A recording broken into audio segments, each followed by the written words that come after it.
Yes, this is an informational meeting. It's not a formal congregational meeting. There are no actions to be taken, but the plan is we will be giving some updates on where we are on various things over at this point in the church year. So in a second, Jen will come up and light the chalice, and we'll give an update on staff, how the staff is doing, how they're doing on their work plan. I will give a board update on what we've been up to and how we're progressing.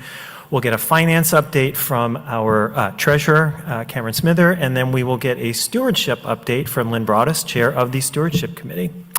That's what we have in store. We will have some time for questions if you have them, and let's begin. Thanks, Mark. Thanks for being here. Let's take a moment to ground in. I'm taking a moment for my feet on the floor, chance for an on-purpose breath or two together.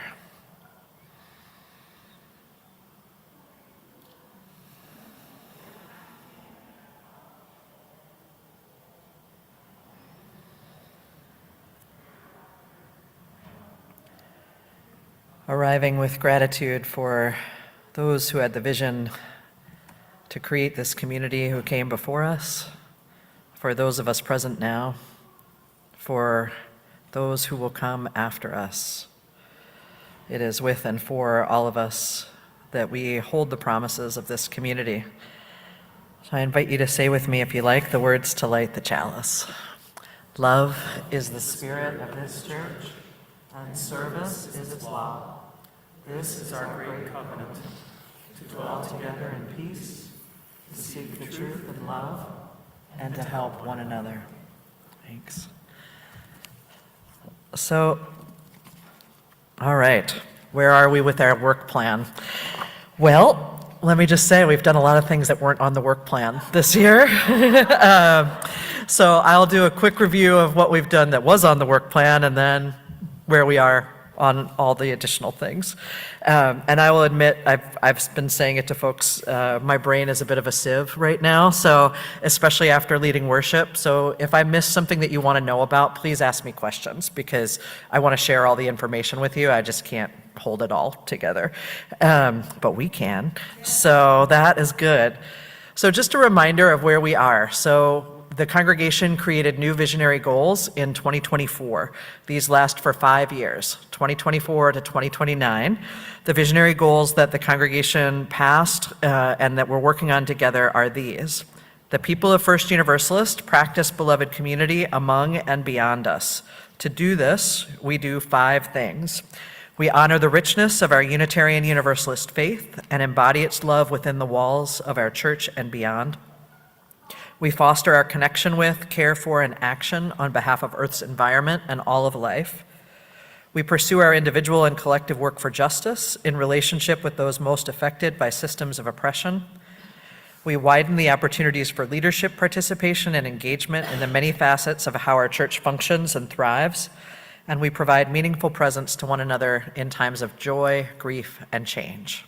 So those are our visionary goals that we will have accomplished by 2029.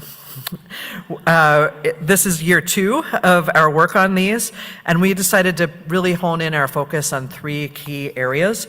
One is around developing spiritual resilience for the long haul through spiritual practice and through, I call it, extending the horizon beyond the self. So intentionally looking out beyond just ourselves and what is needed. So spiritual resilience for the long haul through spiritual practice and extending the horizon beyond the self. Through fostering experiences of beloved community. So in our visionary goals, we say we practice beloved community. I'm a huge believer that we actually need to experience it also. So creating experiences where we are experiencing unconditional love, transformation. Dr. King talked a lot about how beloved community comes out of those experiences of love together. So how are we creating those experiences together?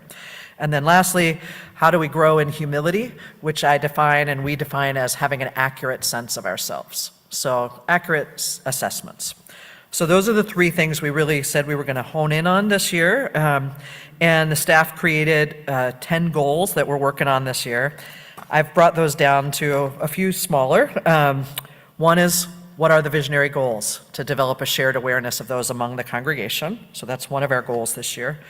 Another big one is around shared ministry. What is it? Why is it important within Unitarian Universalism in particular? How do we partner with one another? And how do we increase the number of folks in the congregation who are providing support and care to each other, to the institution, to members of the larger community? So hopefully you've experienced this attention to this goal this year already. Just to give a couple of examples, our Children, Youth, and Family Ministries is probably at like 90 volunteers. And I'm trying to stop using the word volunteer, members of the congregation and community who are supporting the programming and ministry and mission of the church. Our sanctuary and resistance efforts, we've got about 90 folks engaged in that work as well. We have congregants who are focusing in on the membership and welcoming roles, always our memorial reception teams. We have a governance committee that is doing the work of reviewing the bylaws and the policies, finance team, stewardship team. Recently, when we were hosting clergy for the March clergy call, we had 75 people sign up to do whatever we needed. So that was hosting the dinners, doing hospitality, being home hosts for folks. So really a lot of spread there of different ways to be involved and sharing the ministry. We also decided that we really wanted and needed to focus on covenant and the theological understanding of covenant within Unitarian Universalism. Hopefully you heard me preaching on that in September, because I laid in there on covenant in September. We've also been working on it in some of our key leadership groups, so with the board and the staff, and trying to articulate what is or what are the cultures at work, at play here at First Universalist. So how do we do things around here to be more explicit about that, and then aim toward a more liberatory culture? We're working on making our culture of justice work explicit. So how do we do things around here in our justice work? There's been a lot of focus, in particular in the Sanctuary and Resistance team, on understanding Deepa Iyer's frame of their social justice ecosystem. So there are many different ways to be a part of creating change and social justice, and helping us each find our lanes and find the roles that we're particularly good at. Fostering experiences of beloved community. Like I said before, critical that we actually experience that with one another. So I have seen that happening in some of our small groups, during community dinner, in our classrooms and youth groups in middle school and high school. Our BIPOC group has restarted this year. That's another place of beloved community happening. The choir has restarted, as you experienced today, another space of beloved community. We have a goal of seeking increased collaboration with our sibling congregations in the Twin Cities. We are doing a ton of this. So everything from our whole lives teachers and leaders. There's a group now of Twin Cities OWL leaders, more than 30 of them, actually across faith traditions, UU, UCC, Lutheran, Jewish, that are meeting together to support one another in sexuality education in the Twin Cities. We have this year the first time, is it 5 interns, ministerial interns? 4 ministerial interns in the Twin Cities. And so those supervisors and interns are all meeting together regularly to share learnings and to support one another. I meet monthly with other senior ministers from the larger congregations. And as you saw, we had sibling congregations and clergy coming in from around the country just a few weeks ago. Our Faithful Action partnerships are another goal, supporting those and strengthening those. So these are partnerships with Minnesota Interfaith Power and Light, with Minnesota UU Social Justice Alliance, Joyce Food Shelf, Habitat for Humanity, and then our interfaith partnerships with March, which is the Twin Cities Interfaith Coalition working for racial justice and LGBTQ liberation, Twin Cities Welcoming Village Coalition, and the Downtown Interfaith Clergy Group. So we have dug in all of these relationships.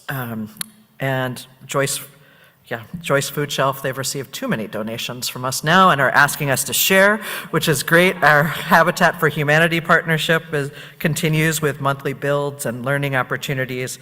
We've been deeply engaged with March and with Moose Jaw and with the Twin Cities Welcoming Village Coalition. So those are places of a lot of growth for us. We had a goal this year and still have it around environmental justice, but if I'm honest, this has not received the attention that the others have. So this goal is to, in worship and in our ministry with children, youth, and families, and through experiential and learning opportunities, understand and experience ourselves as intimately interconnected with the earth. So this is something you hear us alluding to or leaning into sometimes in worship and certainly in some of our classrooms and experiences. The environmental justice team is hard at work as always, but this is not an area where I and we as staff have been able to put as much attention as we'd hope. I've been very excited about and continue to be excited about the invitation that we've been brought into, that Amelia brought to us, of smudging in the church as a practice, and how do we engage in some more earth-based or indigenous spiritual practices in respectful and invitational ways that can support us in our environmental justice and other justice work. So that's something I'm feeling really good about. Things that weren't on our work plan that we have been up to. It's hard to believe all this is still within the, first 7 months of this year. So it was over the summer that a member of our staff, Dr. Glenn Thomas, experienced harassment outside of his home related to someone who had been harassing him and many of us here at church. We responded to that with care, but it had a significant impact. This fall, we said goodbye to Dr. Glenn Thomas, supporting him in his decision to move on, but also navigating the grief and telling the truth and naming the experiences of racism he'd had within our community and also outside of it. We navigated and are navigating through changes in leadership and worship and music. We've welcomed Paulo, and just acknowledging too that with Glenn Thomas's departure and also with Allison Conley-Vetter out on maternity leave, we're working with about one full-time equivalent staff person less right now than we were in November. Something to celebrate, I think, is that I was worried that with Dr. Glenn Thomas leaving that we might, that our worship culture might change in a backwards way to me. He has been such a guide for us in helping us move more fully in the ways we wanted to, into more embodied and participatory and intergenerational, multicultural, trauma-informed worship. And I feel like we've been able to hold that ground and be able to, that's a change in our worship culture that is sticking. And I'm super grateful for that. It's intentional. Let's see. Oh, and for the last 60 plus days, responding to Operation Metro Surge. So this has been, I'm very grateful for the work that we've been doing for over a year in reinvigorating our sanctuary and resistance work. This is a team that we have roots going back more than 10 years in terms of relationships in the community and practices of how to offer sanctuary and how to be in relationship and be trusted partners.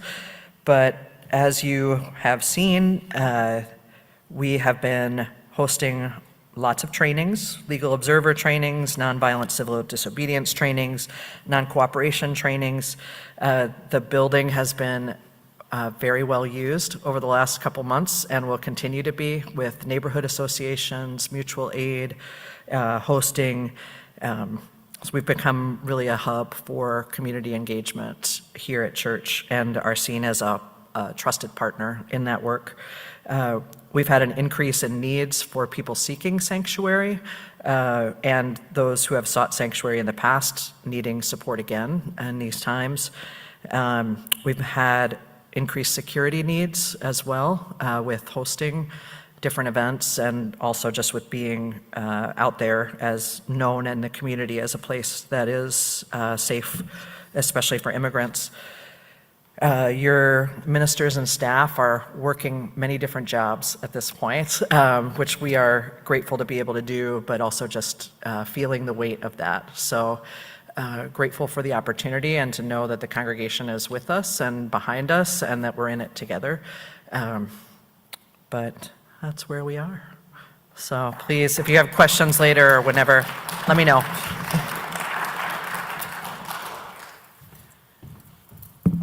Yeah, thanks, Jen. I think, when that work plan was put together, of course, we did not anticipate the assault, physical and emotional, on our community and all the ways that this church community was going to have to adapt to that and rise to the occasion. And I really appreciate Jen and the rest of the staff's flexibility in saying, okay, here's something really urgent in front of us. We need to step up and do this. That means maybe deprioritizing some other things that we'd hoped to do, doing it with fewer people than they thought they might, and always with grace and compassion and courage. So thank you, Jen. All right, so the board, what have we been up to? So first of all, it occurs to me as I've had conversations with people that some people are less familiar with the board and what we do than others. So I want to talk a little bit about just big picture what the board does, and then talk about what we have set as our priorities for the year and how we're doing on that. So if you can go to the next slide. This is your board. Not everybody made the picture though, so it's almost the whole board. But the board consists of 9 members who are elected by the membership to the board. And then we have, according to our bylaws, we have 2 youth members that are appointed by the board. So total of 11 of us. You can see 9 of us pictured there and all 11 of us are listed. And for those of you who are on the board here in the room, could you raise your hands so that everybody, there you go. All right. So if you can go to the next slide, I actually wrote about this. There's a column September or October about sort of just governance, right? But just big picture, UU churches are part of the congregational tradition, which means that authority for this church resides within the congregation. We do not answer to a bishop, we don't answer to a synod, we answer to us, right? So the church has the authority to manage the affairs of the church. Through our bylaws, which is effectively our constitution, we delegate that authority for making stuff happen to a board of trustees. So the board of trustees is elected by the church to carry out that authority.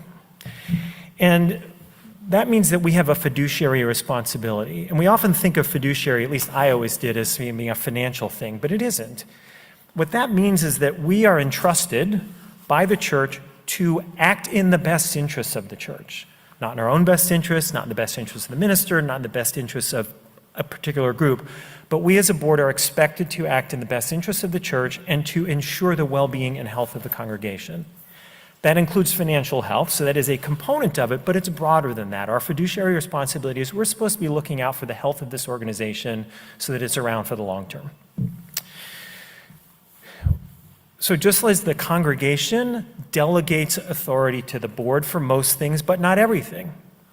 So the budget, we can't approve, the board can't approve the budget. The budget has to be approved by the congregation at the annual meeting.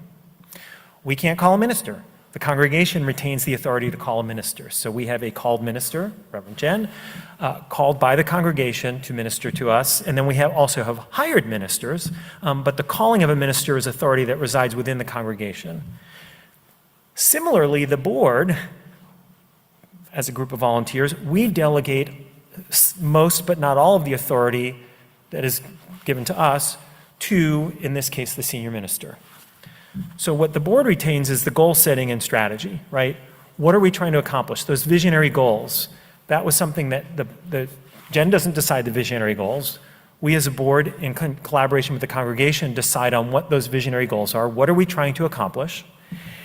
And then we delegate authority for getting progress on those made to Jen with oversight from us. So we work collaboratively to make sure that we are making progress on those visionary goals that we have set for ourselves.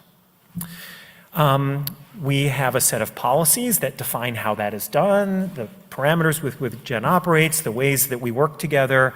But that work plan, for example, that Jen talked through, that was something developed by Jen in collaboration with the board, and that is the work that Jen and the staff are tasked with doing.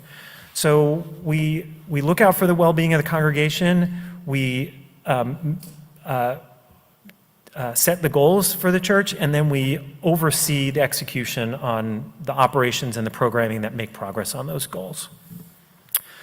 So in that spirit of what's in the board's realm, we wanted to set some goals for ourselves for the year. In preparation for doing that, we wanted to hear from all of you because we were really focused. If we think about our 2 areas of focus, it's what are our goals and how are we looking out for the well-being of the church? Well, we went through the process of the goal setting, the visionary goals, a year and a half ago, and as Jen mentioned, those are good for 5 years. So this year our focus was going to be on that congregational health piece. What can we best do as a board to help support the well-being and health of this congregation? So early in the year, over the summer, we sent out a survey to the congregation to get your all's thoughts on how we're doing in various aspects of congregational health and where do you think that we should be setting our priorities? And so based on that, we set some goals for ourselves. So if you can go to the next slide. We have 2 overall goals based on what we heard from all of you. The first is strengthening our board governance practices to enhance trust, because we talked about governance, trust, welcoming and belonging, covenant, conflict, et cetera. And this was an area where people felt that we needed to do some work. So this is an area of focus for us for the year. And we have a few specific things that we have worked on. We were going to develop a board covenant, because we hadn't had one in the last few years, that would regulate, if you will, how we work together. And we were going to not only develop it, but we were actually going to live it, practice it. We have a governing policy handbook. That's a set of policies that, again, determines how authority is delegated, how we work together with the minister. Those have been tweaked a little bit, but they haven't really been comprehensively reviewed or updated since 2015. So we thought there were a lot of things in there that don't necessarily reflect our current practice. So we are doing the governance committee, which is chaired by Lou. Where are you, Lou? And Jean Guinan is also on that. And then some non-board members are doing a thorough review and update of the governing policy handbook. We thought we could do a better job of communications, and so we wanted to expand communications. One of the things we want to do is have regular report from the board in the Liberal so that people could hear what we're up to. So we've been putting things in there roughly twice a month. Hopefully you see them. You can go back and get them retroactively if you missed any, but they're on the website. And then we wanted to be a little clear about how decisions are made. I get asked this a lot, is how did that decision happen or how did that decision happen? So we're trying to use a more standardized process, and there was a column about this, about the model that we're using, that more clearly defines who's responsible for a particular decision. Is it Jen? Is it the board? Is it something in between? That's the D. Where's the recommendation coming from? The I is for input. Whose input are we seeking? So we can be very clear about that. So if a decision is being made about something, whose input are we getting so that everybody knows how that's being done, and so on. And you could read more about that, but we wanted to be more explicit about this in our processes. So these are the goals we set out for. Number 1, strengthening our governance practices and trying to enhance trust with the congregation and with each other. The second, if you can go to the next slide, is deepening the sense and practice of belonging among members of First Universalist. This one was interesting because when we asked in this survey, and we heard from about 90 folks in the survey, so thank you. And obviously not everybody in the church, but pretty good response. We asked people how they felt we were doing on these various areas of congregational health and where they thought we should focus. And this one was interesting because of the things we asked about, welcoming and belonging actually was scored the highest. It was roughly a 4 out of a scale of 1 to 5, 5 being the highest. Everything was between like a 3.2 or so and a 4, but this was rated the highest, and it was the thing that the most people thought we should focus on. So we thought, well, that's kind of interesting. And what that told us is we need to understand this better. So our primary goal around this is to deepen our understanding as a board. Before we start leaping to conclusions about what to do about this, let's learn more. And so you'll see one of our goals, well, we wanted to follow up with folks who answered, but learning more about the state of belonging. So we're having small conversations with individuals. We're having a number of listening sessions. Some of you have been in those. And then we're going to gather that information and sort of share what we've learned so that then probably next year we can say, okay, what are some concrete things that we might do? But we really felt that we needed to understand better how people feel about welcoming and belonging. We did know, however, that one of our visionary goals is about improving opportunities for shared ministry there was a strong sense from the survey that that is a contributor to belonging. And so we are working collaboratively with Jen and the staff to figure out how do we increase those opportunities for shared ministry. So those are the things that we've been working on. I'm happy to say that we track these every month at our board meetings, how we're doing on them, and all of them are on track to get done for this year. So we hope that we'll have done some improvement in our governance practices, we'll have done a better job of communicating, and we'll have a better understanding of what welcoming and belonging means and feels to people so that we can start working on building that even more strongly. So that's where we are with our board work. I will turn it over now to our treasurer, Cameron Smither, who'll give us a finance update, then we'll hear from stewardship, and then we'll have opportunity for questions.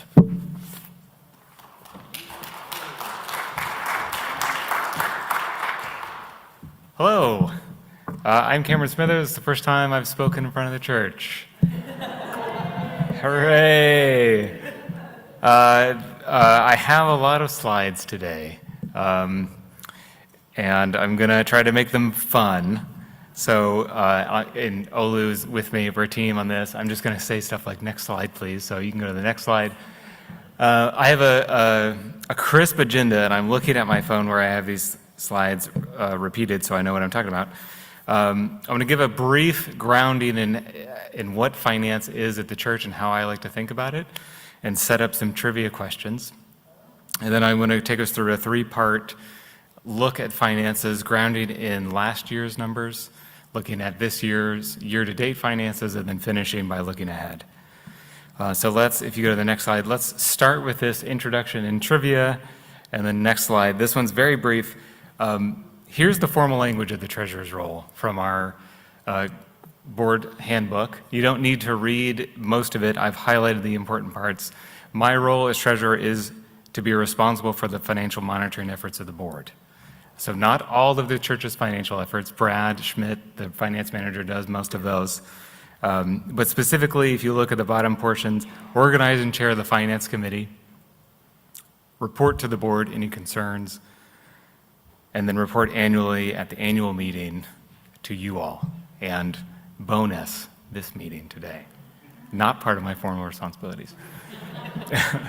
Next slide will show you who the finance committee is of the church, the finest committee of the church. And I'll just say now, apologies, some of the text got a little moved around. So Amelia, should read Amelia, not Amelie A at the end.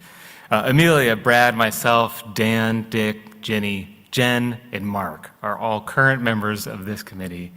If you would love to join the committee, I would love to have you join the committee. We do good work. But I won't speak for them, but let's just say it's a good team and they help me do this job in ways that I couldn't do solo. Next slide.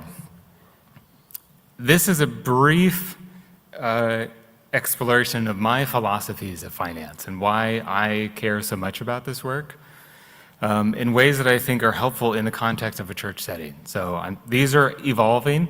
I've started some of these conversations with Karen. Thank you, Karen. If you'd like to have conversations about these as well, please. I think this stuff is so fascinating.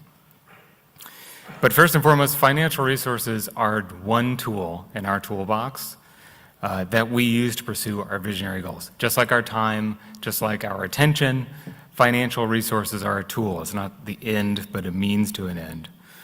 And how we spend our resources is a direct reflection of our values. So the budget that we set, the expenses that we pay for, the way that we support our staff, that reflects who we are as Unitarian Universalists.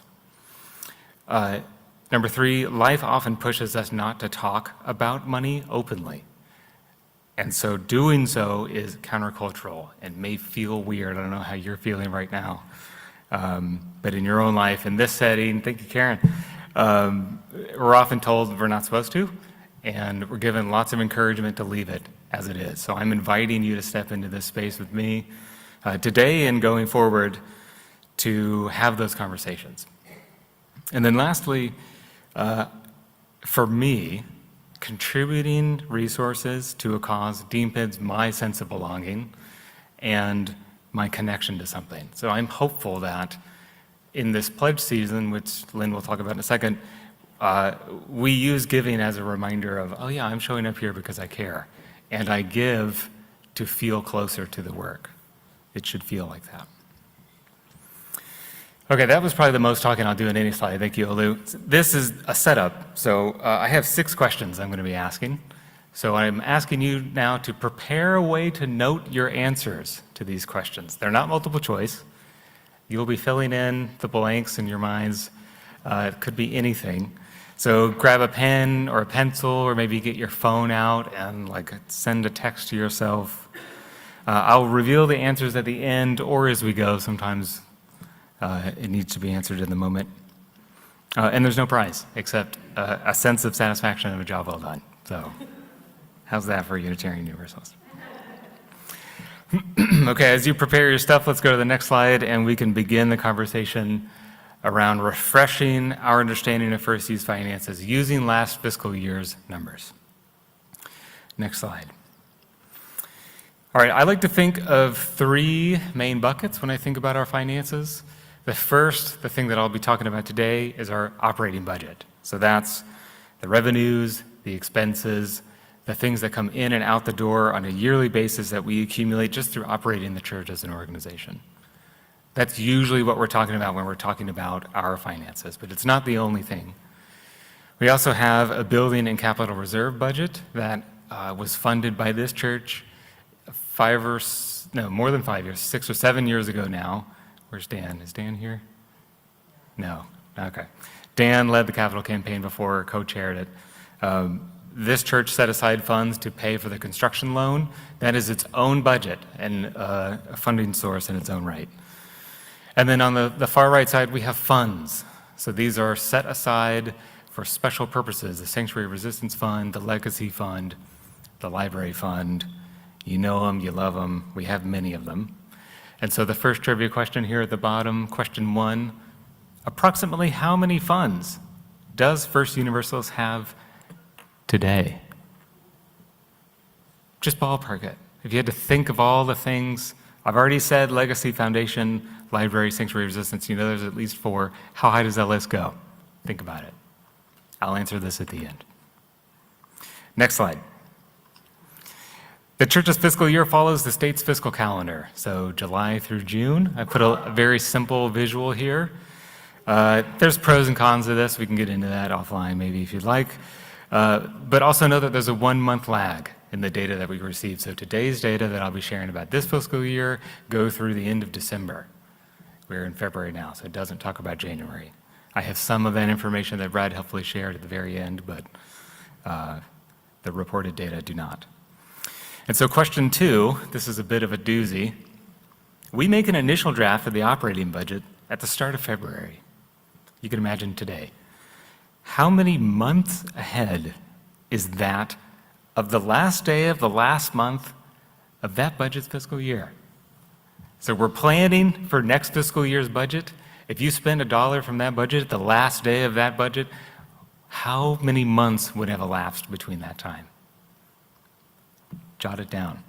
It's more than 5. It's more than 12. Next slide. Okay, here we go. This is the full view of the table. The future views have been thrown off, so I'll have to fill in the yellow line in the future. But this is how I simplify our expenses and our revenues. You have 2 main sources of revenue. We have annual giving, donations, and fundraising as one big bucket, so money that people are giving. And then we also have earned revenue, so rentals, services that people pay for, the antenna that we rent out on top of the church building, those sorts of things. That's earned revenue. And so we lump those together to talk about revenues as a whole. And then similarly, we've got a couple big buckets of expenses, personnel and professional being the biggest, but also there's administrative expenses, there's building and grounds, and then I've done some space saving by lumping in fundraising programs and other expenses altogether. So I'll be reporting this highly simplified version of our budget as we move forward. And we have some investment activities. So we've got money in our legacy fund, our foundation, those have earnings over time. We also just capture those earnings. And that spits out at the bottom a net surplus. This more is good here. So, money works like money works in our household lives. We want to end with a little bit more money than we started with. We plan usually to break even. In the past few years, it hasn't been even. We've had to spend a little bit from our reserves. But if we go to the next slide, we can see, oh yeah, questions. Sorry, I have more questions.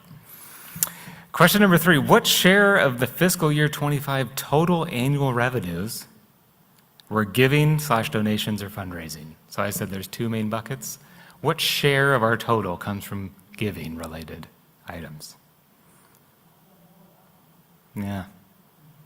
And the next slide, another question, question 4, what share of our total revenues were just annual pledges? So not donations, not fundraising, just the money that we're asking folks to give right now.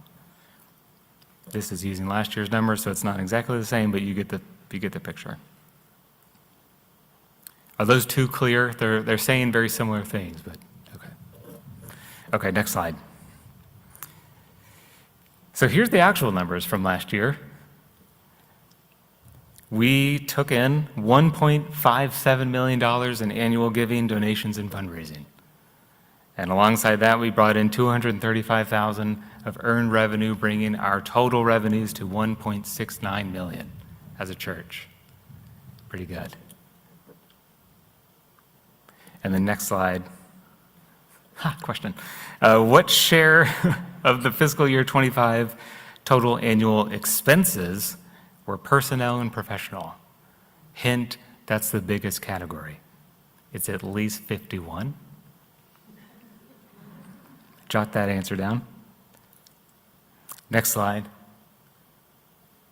This is sort of giving you the answer, but the major expense categories were 1.3 in personal and professional, 1.3 million in personal and professional, 145-ish in administrative, 140-ish in buildings and grounds, and the 96 in the combination of fundraising program and another, bringing our total expenses to 1.69 million.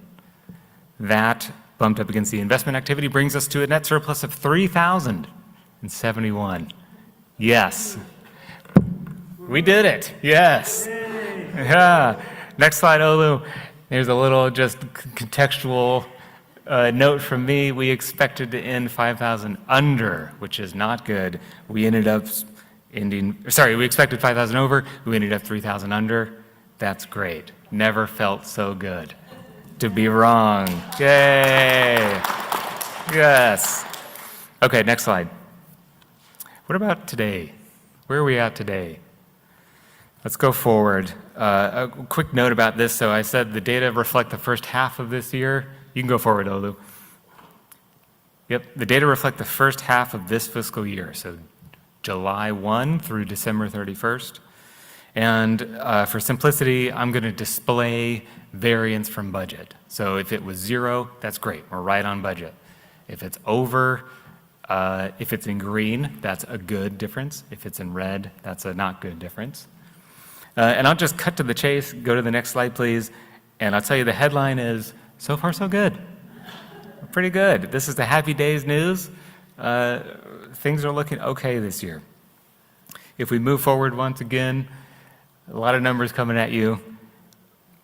If you read the revenue section, we are about $78,000 above budget, which is great. In this case, that usually means pledges that were given just a little bit earlier than we expected. So probably not going to end with this much money extra. Almost certainly not going to end with that much money extra. This is probably just getting the sort of money timed right. But it's a great position to be in. We always love to be just a little bit ahead. On the expenses side, we are also $10,000, $11,000 better than we expected right now. There's a mix of pluses and minuses there.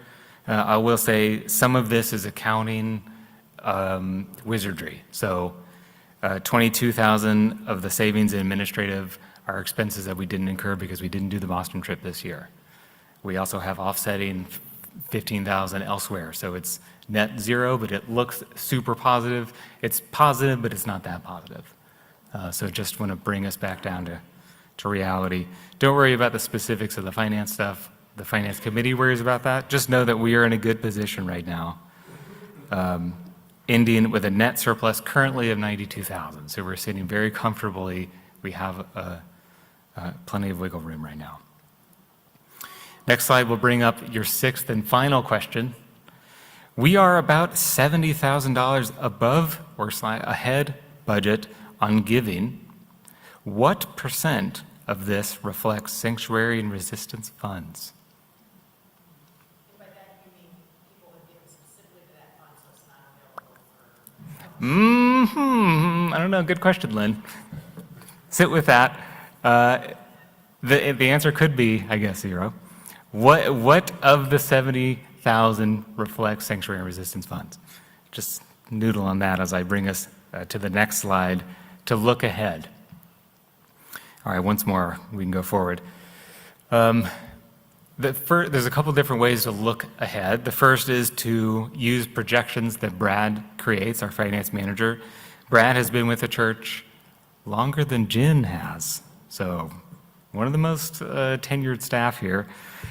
He uses data and our understanding of what's coming around the pike to develop best case, worst case, and expected scenarios for the budget. I'll walk through those in just a second. And I just want to call out some of the expectations that are built into these scenarios. So the most important of which is staffing updates. So as we know, Glenn Thomas departed the church. Those numbers are reflected in the remainder of the budget. We're increasing Laura and Claire's hours, both to provide additional pastoral care in this moment, but also to help juggle the balance of Allison being out on leave, covering Allison's parental leave. Paolo is stepping in as director of music. There's a variety of things going on right now that the budget is encompassing going forward. And just a rider here, the projections are imperfect. So if they don't look like how they end up at the end of the year, that's fine. We know that. We just want to get a sense of the boundaries of what the year might look like. All right, let's go forward. Let's look at the projections. So like I said, there's best, expected, and worst scenarios. Those are the columns. And I give you a quick rule of thumb about what's happening with the revenues and the expenses for each of those. So for the best case scenario, revenues are rising unexpectedly. Expenses are less than we expect. And so our net surplus could be as much as $130,000 in the green. That would be great. I don't think that'll happen, but it could happen. It's the best case. Prove me wrong, somebody. Expected is everything stays just like we expect, and we're somewhere in the ballpark of $4,000 under. And my little note there at the bottom just gives context. That's 0.002% of the budget. So 4,000 is nothing in the grand scheme of this church. Brad and I agree we're in good shape, so just know that. But I also want to hold the space for there's the potential for the worst case scenario to happen, where revenue falls, expenses exceed budgets dramatically, and we could be somewhere in the ballpark of $95,000 under.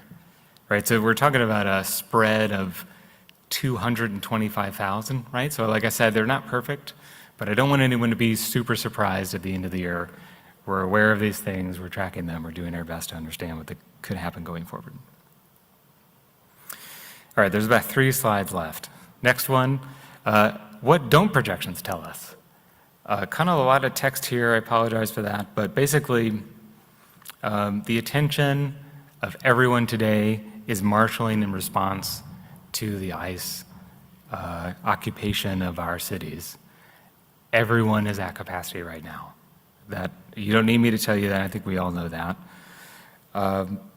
The reality of that today for the fiscal conversation is that we are prioritizing how to best support staff and respond to the community needs. Where can we add capacity? We have the funds to do that.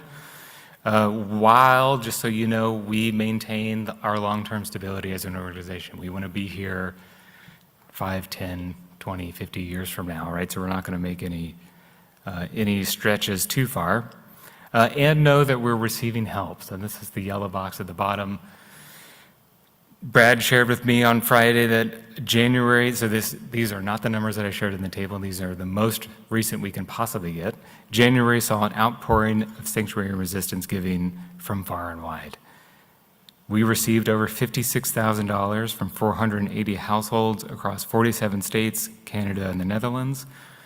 Brad said, for context, receiving $3,000 in a month would have been great.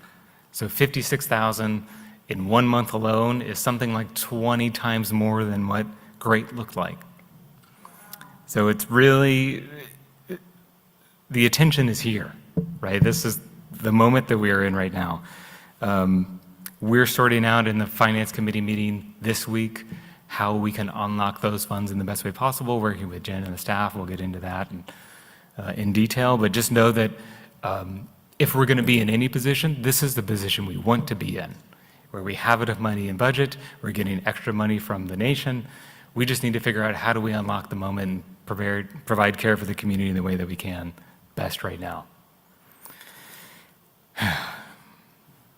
And then the last slide, if you go forward, Olu, what about next year? See, the initial drafts of the fiscal year 26-27 budget show that we are going to expect increases to go up to 1.5 million. It sort of reads like we're expecting 1.5 million more, up to 1.5. You've seen this in the letters that Jen and Lynn have sent. I just want to unpack a little bit more about the cost drivers associated with that, just in case it's helpful. Ever-present inflation and cost of living increases accounts for 40,000 of that right off the bat. So insurance goes up 15%, we pay that, right? That's part of our visionary goals, our values, supporting staff. That's a non-question as far as I'm concerned.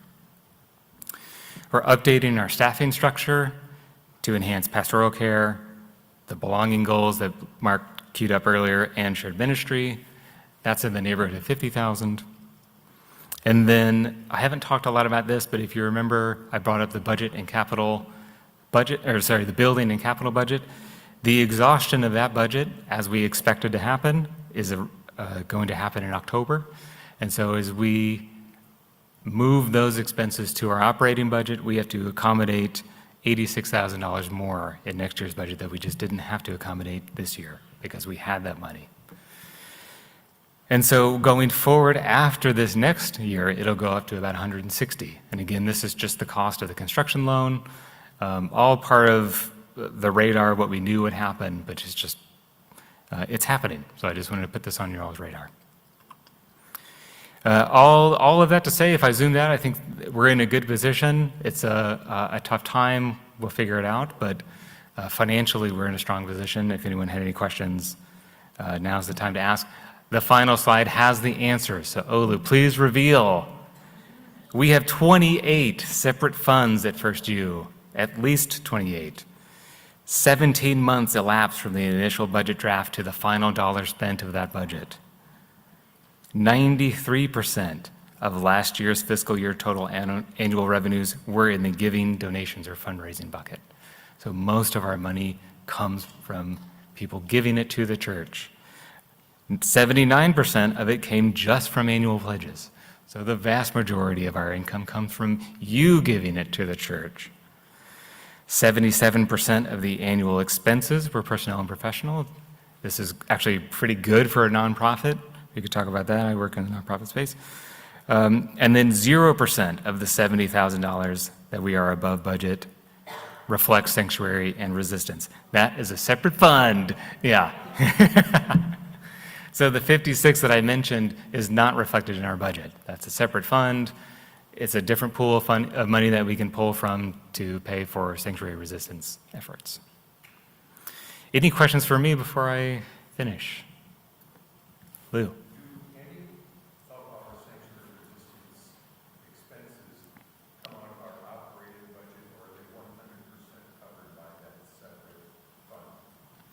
The question was, do any sanctuary resistance expenses get paid out of our operating budget? Theoretically, the answer is no. That's a separate fund. Yeah, the staff time and the building use, which are in our budget, they're fully covered by operating expenses, those do. But paying for supplies, paying for the clergy dinner, if we wanted to do that, for example, that would come out of that budget. So by and large, no. It is still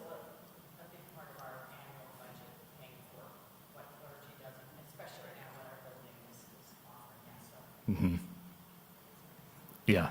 I mean, staff time is the biggest part of our budget, so in that sense, yeah.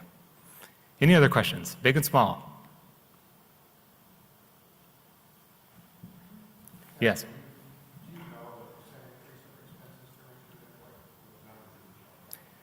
Do I know the percent increase? 13 to 15%. Yep. Yeah, business as usual, 15%. Yes. Does that 15% include the building and construction loan, or is that another layer? When is the balloon on that? Yeah, so the question was, does that 15% include the increase in expenses associated with paying the construction loan? Yes. The balloon payment is set to balloon in 2031, but we have a rate increase next year. So it's worth having a conversation about before then. So we're starting to have some of those conversations. Please. Is there going to be more focus on increased interconnection with all of life rather than only focusing programs on humans? Is there going to be an increased focus on activities related to all of life? What are the goals? From one of the goals. Let's talk about that offline. I think that's a good question, and the implications on the budget, it's probably more nuanced than what I can get up to right now, but the only thing I'll say is that in the moment that we're in right now, I think the priority is responding to how do we deal with a community from the ICE presence. A lot of longer-term planning is sort of waiting until we've reached a little bit of a reprieve on that. So I know that's not a satisfying answer, but I think the reality is that's where we feel like we need to focus our time right now. Please. Oh, sure. Yeah. I'd like to challenge that decision, if that's really what's going to happen. I was part of the board when we made that one goal, all of life rather than only humans. And there are plenty of reasons right now that needs to be a priority as well, if we look at the world and our country. Yeah. That question may not be aimed at Cameron and be a more general. Yeah, it's a fair question. Yeah. I wasn't trying to aim it at you, but I just wanted To raise it, yeah, yeah. Well, and I'm happy that in the finance conversation, it is easier to raise some questions like that. Yeah. That's another question here. As far as the sanctuary and resistance money, is other churches committing money to like this apartment rental and things like that, and that money is not in our church here, right? Aren't other churches committing, paying part of the rent of that apartment? We're paying that all in the sanctuary and resistance. I thought other churches were helping with that. So the question is, were other churches' contributions, first, were churches contributing to some of those expenses? And if so, were they showing up in those funds? I think we're getting less than we expected. There's some nuance to this question. Supporting in other ways, but they're not financially supporting. Yeah, yeah. Thanks, Jen. Yeah. Yes, please. I was wondering if Paulo's position, if that is a temporary, I think he's in school, is that a temporary position, or is that a permanent position? I believe, so the question is, was Paolo's position temporary or permanent? He's temporary through the end of this church year, and I think the question's open, and to Jen, at that point, it becomes a senior minister question of staffing, but for right now, he's interim. Yep.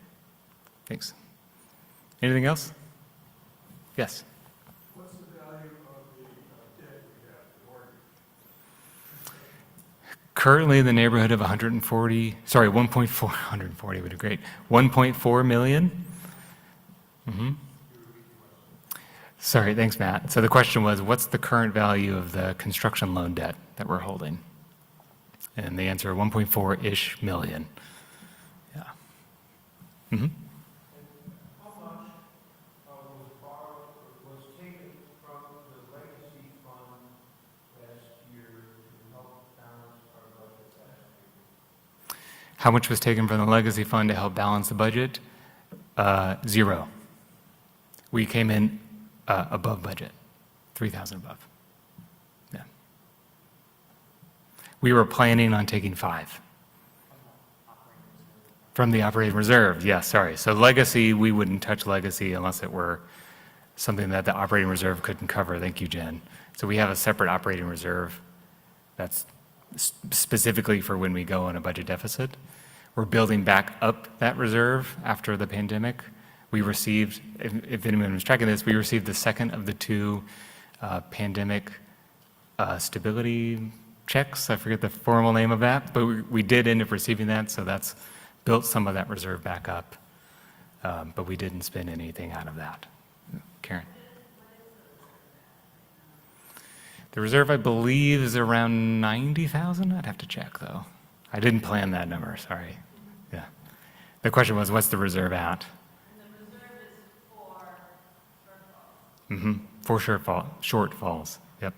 So if we end up running over 5,000 like we were expecting to last year, we have a dedicated fund just to pull out of, yeah. Amelia? A shout out where I haven't heard one yet, and I feel like based on just looking at the racial demographics of the room, I do want to just make sure, as both a member of the finance committee, as a BIPOC member of this congregation, and a member of the intern committee, that we've heard a lot about other people lifting up, and I do believe that our ministerial intern, Nico, has stepped up in many ways in which that possibly our white congregants might not feel the direct impact all the way.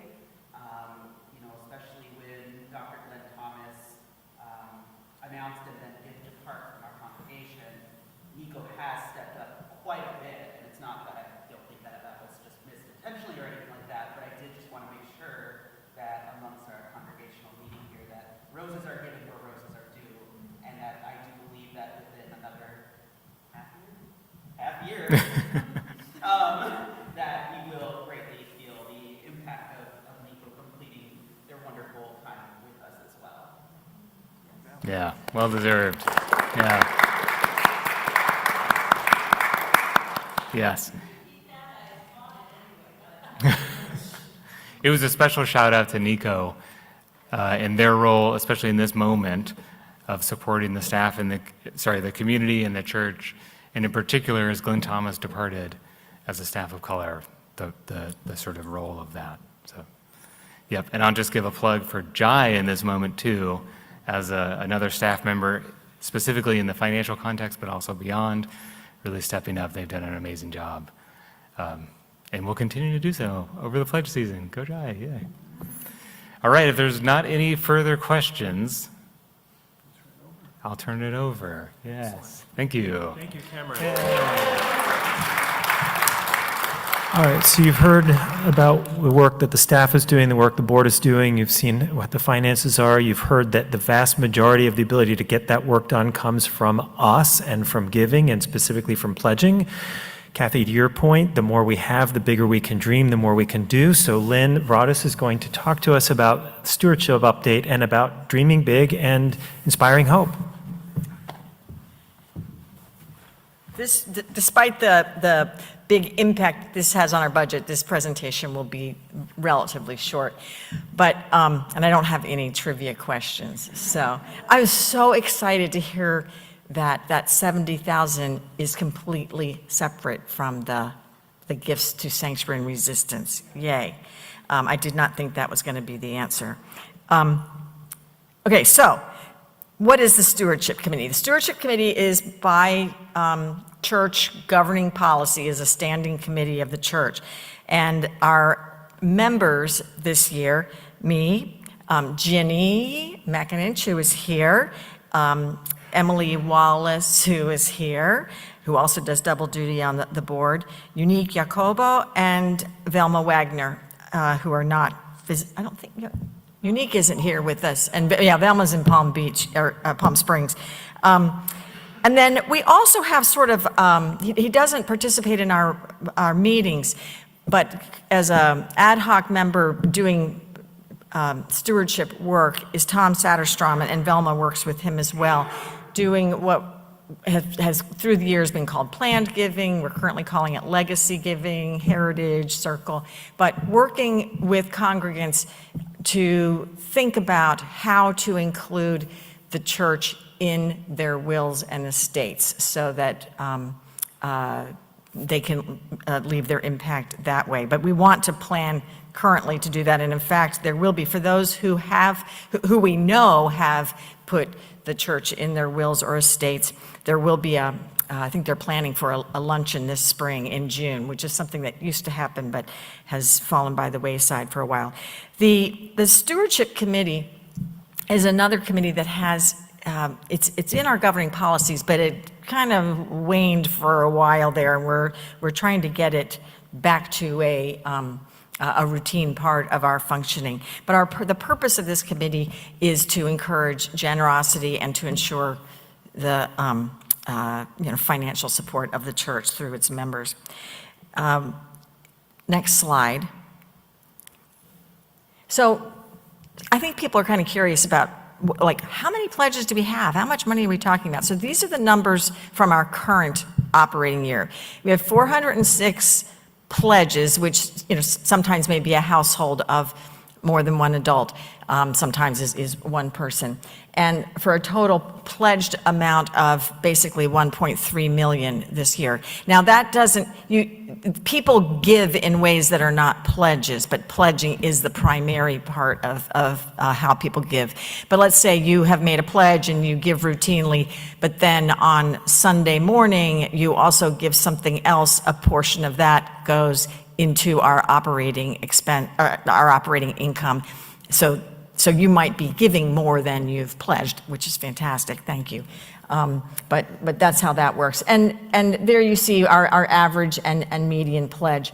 And the next slide, if you will, just kind of shows you the range of our gifts. Our pledge gifts range from $15 to $62,000. So there's a huge range there.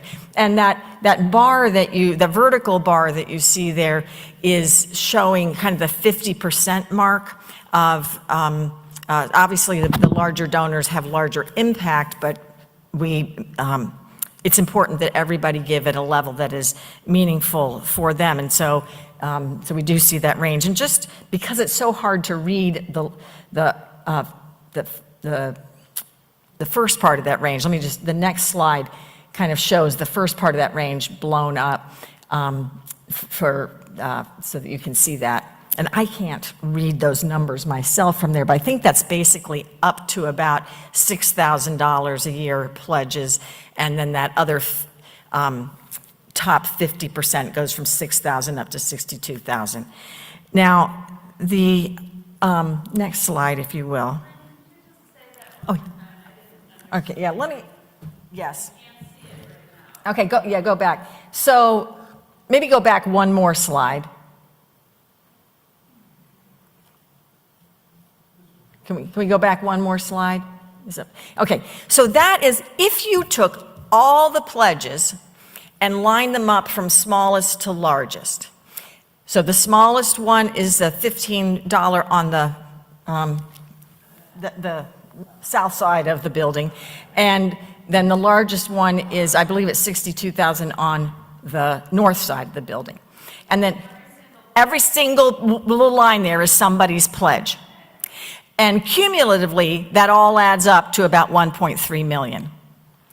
The vertical line is half of that 1.3 million, where you see, so it takes a whole lot more smaller gifts to get to half of 1.3 million, and then about 10% of our gifts collectively add up to the other half of that 1.3 million.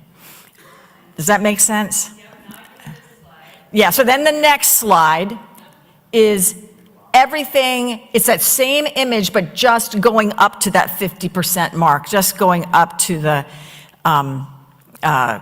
first half of those donors. The median is, yes. The average is a bit higher than, well, a good bit higher than that, 3,000 and something. Okay. Any other questions on that slide? Next slide. So this year, every year we have a pledge theme. And as we were developing this theme right before Christmas, ICE had arrived. We were feeling under assault even before the ICE invasion. We've had a lot going on in our community over the last 6 months, 12 months. And, but we are investing in hope. This is what we're about. I mean, we got to believe in a better future, and this is why people are here. And so we have our stasis goal, the one that Cameron presented, is basically would be 1.5 million in pledges. It's not the total budget, but that's what it would take in pledges to help us get to that goal. But as you know, I'm sure you've read the material in the pledge packets that's gone out in the Liberal, and if you were here last weekend, you saw that stasis budget is not what we really want for our church. We know the demand is so much bigger. We know that we can be so much more. And that's why we are asking our community to invest in the hope for what we really can be. And so we've got this dream budget of another $1 million beyond that stasis budget, at least another $1 million in pledges beyond that stasis budget. Next slide. Now, we're still very early on in the pledge campaign, but this is, as of Friday, and I don't have that slide on my phone, and I can't read it, but if I remember, it's about 28,000 in 29,000 or something like that in pledges. Can somebody tell me what that number? 38,000 in, I think it's 29 pledges that have come in. Now, the bulk of our pledging units, more than half of our pledging units are people who give, have regular, like monthly or weekly withdrawals from their checking account or charged to their credit card. And so we're counting those as continuing pledges. Those are already in many ways. However, we want those people to increase their pledge as well.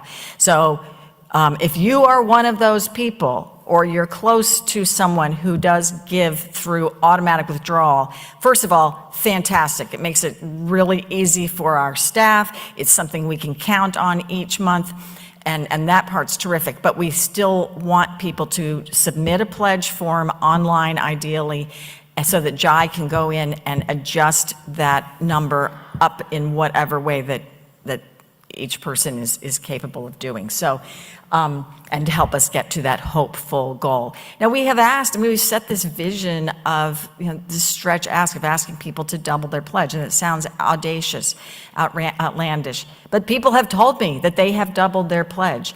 And it's not going to be everybody, but there are people doing it, and we are incredibly grateful, and there may be people doing more than that, I don't know. When you go in to fill out your pledge form, and some of you have probably already done it, you're going to see 2 lines towards the end of the pledge form that were not on last year's pledge form. One is asking, yes, in addition to my pledge, I'm also going to give this one-time special gift.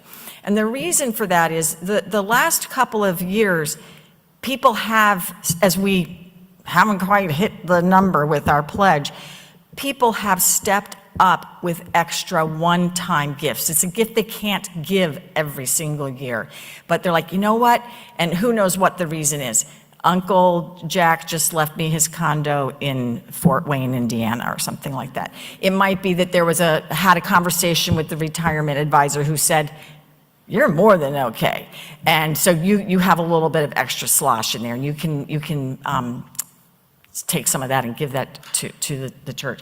Whatever, good things do happen to people. And so if that's you and you feel like, I can't pledge that much, I can't count on that every year, but I want to make this one-time gift, there's a line in the pledge form to do that. And then there's another line. The final question is, what are you hoping for? What is your dream for our church if we had that extra $1 million? And we want to hear that, and we're hoping, our goal is to, we don't know if this is logistically what the logistics of this are, but we're hoping to create a word cloud out of that, to just kind of put that back out to us. What are our collective dreams? And I think that could be kind of fun. So no matter what you give, you can definitely dream. And I look forward to seeing that from everybody. So if any questions, I'd be happy to answer them later or one-on-one. So thank you very much.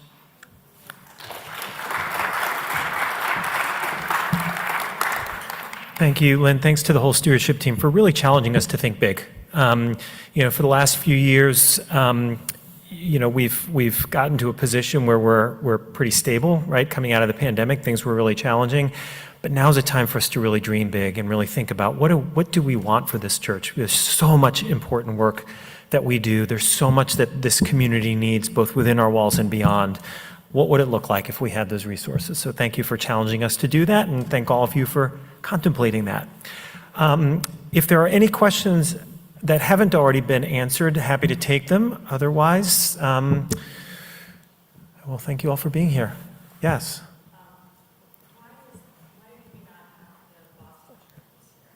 Question was, why do we not have the Boston trip? Jen? Or Sarah? Sarah? Do a fly tomorrow. Okay.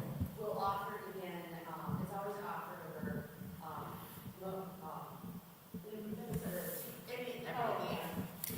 October after they completed May. So once our group completes this year, they'll again have the opportunity to invite and the folks who did the grant, they'll still have. Yeah. And we weren't the only church, Unity also didn't have enough youth sign up for their Boston trip. So there are discussions that potentially in the future, we can do more of a combined Metro Unity Boston trip. And for those one, I'll just summarize. Question was, why wasn't there a Boston trip? The answer was there wasn't enough interest among the youth, but we will be looking at it potentially for next year and potentially thinking about it in conjunction with Unity Church that also did that. And those variances that Cameron showed, so we have there's less expense because we're not having the Boston trip, but there's also less revenue. So those are both pulled out. So it nets out to zero. We didn't count on the money for fundraising, and we also didn't count on the expense. Kathy? Has there been any consideration of doing an additional trip for youth involving a trip to the Boundary Waters Canoe area? Or hiking out in the mountains or something like that? That was question was, considering alternative trips for youth, like to the Boundary Waters or other outdoor activities. I don't know. I would defer to the folks who work with the youth. So Sarah, Cameron, Jen, maybe as an idea to consider for, alternative opportunities for them. That's a great suggestion. Carol? I understand that the stewardship committee is contacting a certain number of people. What kind of, in terms of the pledging, what criteria do you use in terms of contacting people? Yeah. Lynn, you want to? Yeah, so it's, the question was, is the stewardship committee contacting certain people in the congregation to have one-on-one conversations with them? Pardon? Yeah, so I will get that, yes. And so it's a very common practice in fundraising in general and stewardship in churches to have these kind of one-on-one conversations with congregants during pledge time. We have gotten away from that practice in recent years, and we are trying to reinvigorate it. The stewardship committee and the board we're combining efforts there to reach out to a subset of the pledging units, to reach all 400 and something pledging units. We did not feel like we had the ability to do that. And so we were advised that, I think this was actually a decision that had been made a year ago before I was on the stewardship committee, to take people who are in the roughly $2,000 to $5,000 a year pledging category and try to have conversations with them. So we're in the process of doing that. Some of us have reached out to contact the people we've been assigned, and some of us are just getting ready to do that. But I would say that if you are in, if you would like to have a conversation, anybody who would like to have a conversation with a member of the board or the stewardship committee, we are wide open to that. We would welcome that. And so, yeah, don't be a stranger. Yeah, and I would echo that. In an ideal world, we would have those with everybody, but we're always open to anybody who wants to talk about that. And that's true of any other topic, right? I showed you who's on the board. You know, we're part of our job in looking out for the well-being of the church is to hear what's on everybody's mind. So, Stuart? Contemplating a one-time extra gift. Yeah. Can that be designated to a specific project? Yeah, I mean, the purpose of the pledge drive in particular is to get pledges for the general operating fund. That said, if somebody wants to give money to the general operating fund and also wants to designate a gift for, did I remember the number, 28? Right, so we have 28 other funds that are available for specific purposes, or, you know, it could go up to 29, right?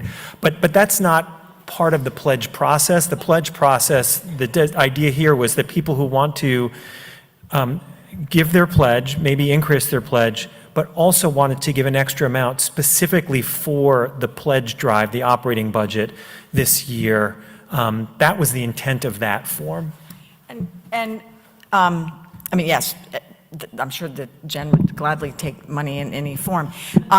There is one way that you can kind of, I'm thinking about our construction loan of $1.4 million, which we're paying interest on. We're paying it down and we're paying interest on it. We don't get to write that off on our taxes. We're a nonprofit organization, so we just pay, you know, paying it to the man there. And sorry to say that, paying it to the bank there. And I know that Cameron with the finance committee is starting to noodle on the next capital campaign and with that construction loan in mind. But we don't have to wait for a capital campaign to pay down that construction loan. So that's my advertisement. And that will help with our budget each year as we have. Great. Ray and then Karen.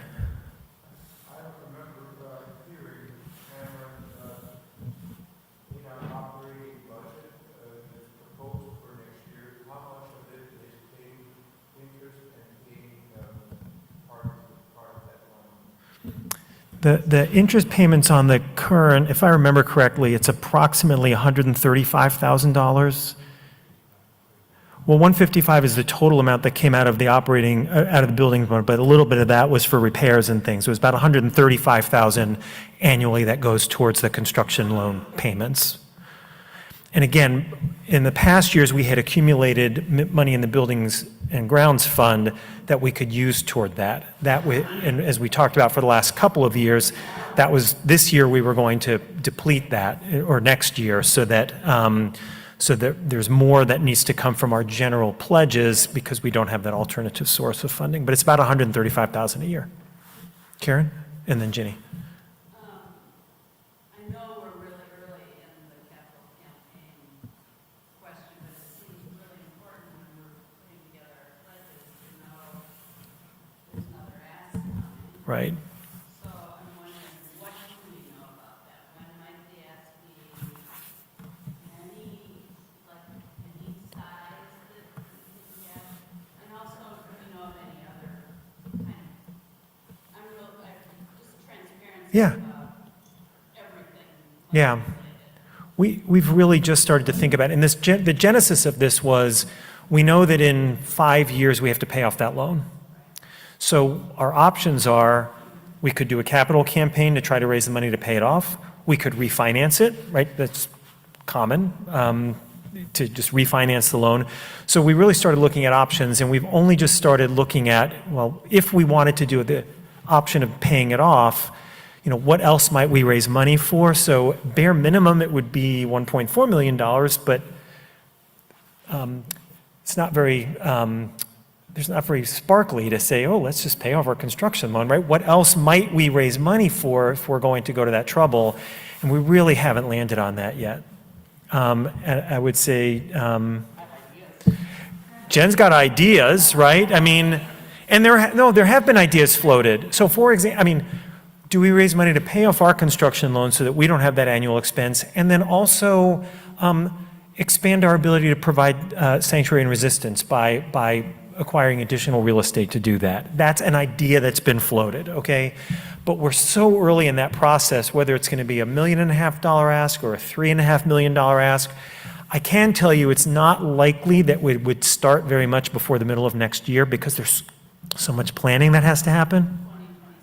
Right. I mean, I'm just thinking the logistics of launching one of these things, it takes time. We're not going to be ready to coming next, August, this coming August, and saying, okay, people, we've got a capital campaign. It's just, it takes time to do that. So specifically, Karen, if I'm hearing your question right, we would be only in the very earliest stages of asking for that in the coming fiscal year, and it wouldn't probably be until, we wouldn't be asking people to make payments until after that. So if you're thinking about how it affects your 2026, 2027 pledge commitment, I don't think there's likely to be a significant ask during that 12-month period. My opinion, I just think it's going to take too long to get that going. Yeah. Yeah. And what I'm thinking is, we all feel better if we know what's going on. Right, yeah, And kind of coming blindsiding. yeah, right. And ask is, Totally fair, and I'm not, yeah, like personal, because I know there's going to be an ask. right, I don't think yeah, everybody does. yeah, I'm going to say one more thing. I think you guys, every presentation has been awesome. 1,000 shares.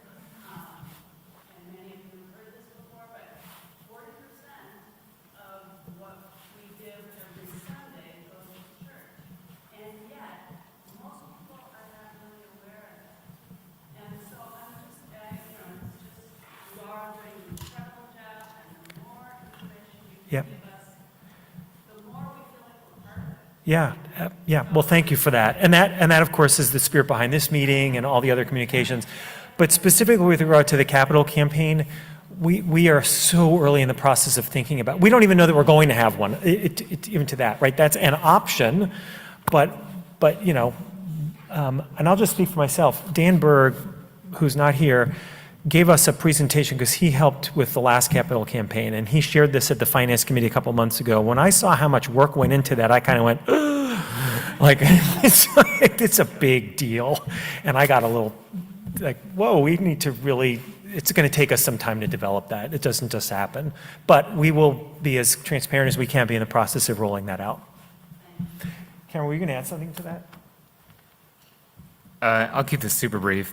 As we've been doing a little bit of research into what goes into a successful campaign, if that's something we want to do or not, step 5 of the 6 steps that they suggest to do is to determine the optimal timing. So there's like 4 steps before you even get into the question of timing. It's a lot. Yeah, we're step -1. Step Yeah, one. yeah. Right, yeah. Let's talk afterward though, Karen. Yeah. Fair. Ginny, and then Ray, and then Catherine.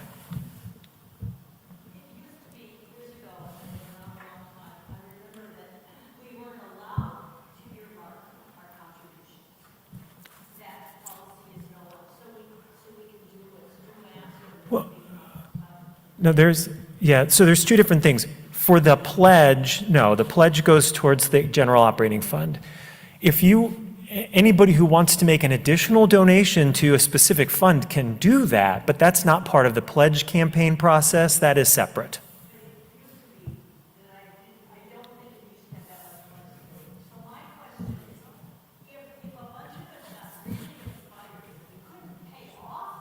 Right?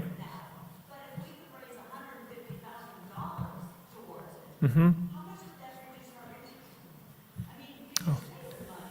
Yeah, If I've got a certain amount of my rollover right. that I get to church every year, I could give you the rest of it if it saved us interest. And if 10 or 15 or 20 other retired people did the same thing, said, okay, I'm going to go all in and I'm going to give $75,000 this year. Right. So ballpark number, if we're 1.4 million and we paid 10% of it off, 140,000, that would presumably reduce our interest payments by about 10%. It's $135,000 a year now, so it would save us about $13,000 a year.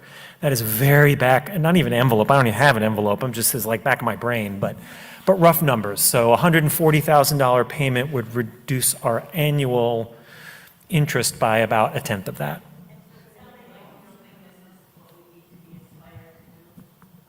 What's that?